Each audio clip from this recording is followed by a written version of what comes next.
was born in Leonora and then grew up in a beautiful place called Esperance, which I'm quite sure lots of people know about, and grew up there and then eventually went to school in Perth. At school, academically, I really liked science. A bit of a science buff, loved physics. So really when it came down to that, I liked that. But also I liked the social studies side. I liked the politics and geography and learning about the world. Loved history. Got told off for talking many times, disrupting the class. But I think I was a pretty good student. Apart from having to sit with the girls, that was my punishment, which I thought wasn't such a bad punishment when I was at school. Have to sit with the girls. And loved sport, of course, captain of my faction and captain of a few sporting teams when I was at school, and enjoyed leading teams. So love my football, love my basketball, swimming, athletics, really any sport, loved it all. Went to university in Perth for 4 years doing science. My grandfather used to pick up the West Australian every morning and go through the share market every single day. So I always had a bit of knowledge about the share market from an early age. My uncle floated a gold mining company when I was still at school, so I bought shares when I was still at school. So I've been interested in the share market for a long time. So maybe it was a easy progression for me, really, to go into the share market and finance side of things because our family was involved in it. Well, my change from science to finance happened when I was a valet parker, working on my university days or lunches off, and I ended up parking cars for people like Alan Bond and Laurie Connell and for a few stockbrokers, and they'd always say to me, "You doing science? No, mate, you've got a tongue. You need to be in business." And slowly but surely these guys kept on saying to me, "No, you should do this and you should do that." And before you knew it, I'm rubbing shoulders with property developers and stockbrokers in Perth, and I'm thinking, yeah, maybe this looks like a little bit better than doing science. Yeah. I actually started off in my last year when I was doing my honours at Curtin University in science.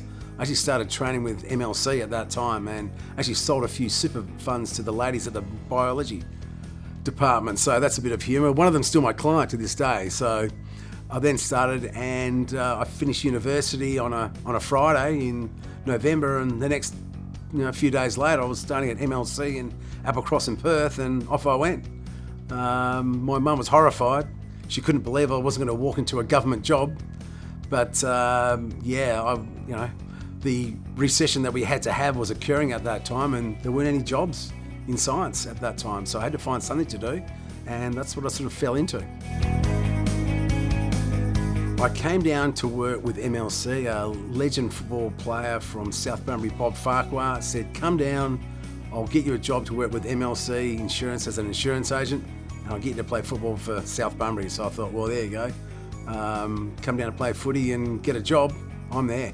Then I got licensed under the more advanced structure with MLC called Garvin Financial Planning, which is still under MLC at that time, and stayed with them for 23 years before I found another licensee group, and I've changed a few licensee groups since to ensure that I have more flexibility for my clients. So I didn't want to stay with a bank financial planning firm that just didn't offer the flexibility and the products that we wanted to offer our clients.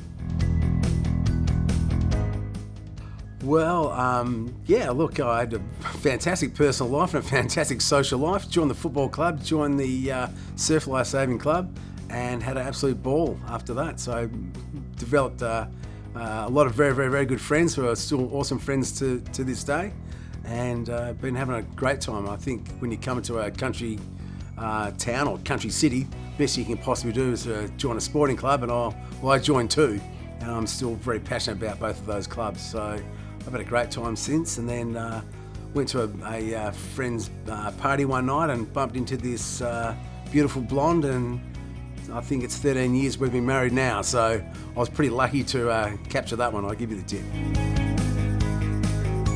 I've had a few other business ventures along the way. I still make wine. I've got a small shareholding in grapes down in Margaret River, so I thought down the track I really should try and use my biology degree to some extent And so I've been making wine since 2000. Had a finance broking firm at one stage as well. But yeah, I've still got the wine business, still making wine. These days I try not to drink as much as I make. But no, I'm still firmly focused on the financial planning side. You got to keep focused, so it's good to have all those other business interests off my back these days. Look, my business is always about my team. We've had some fantastic staff over the years.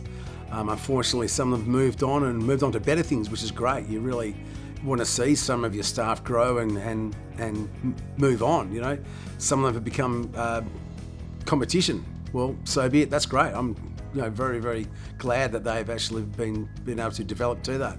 But it's always about our staff. We want to make sure we give our clients great service. And we try and build a really good team around us all the time. It might evolve and people go and people move on, but we'll keep on finding new and new people to keep on adding to our team. Well, the goal was never to have Dixon Financial Group up on the wall. I actually stayed with Garvin and could have changed the name to Dixon for many, many, many years, so there was never really any part of my ego wanting to have Dixon Financial Group written up there. But eventually my wife convinced me to say, come on, you really should have your name up there. And it was one of the best moves my wife ever gave me, actually. It's amazing after that when you've got Dixon written up on the office door and up on the window, that you actually pull a few more weeds up, you sweep outside, you clean the windows, do a bit of vacuuming.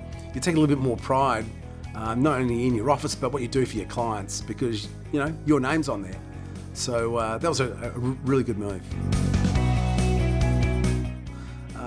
Where am I going 10 years plus? I think I'll still be financial advising until the day I drop dead, or I'm put in the nursing home, either one. Because I don't really know what else old buddy will do, to be honest. I've got no idea what else I do.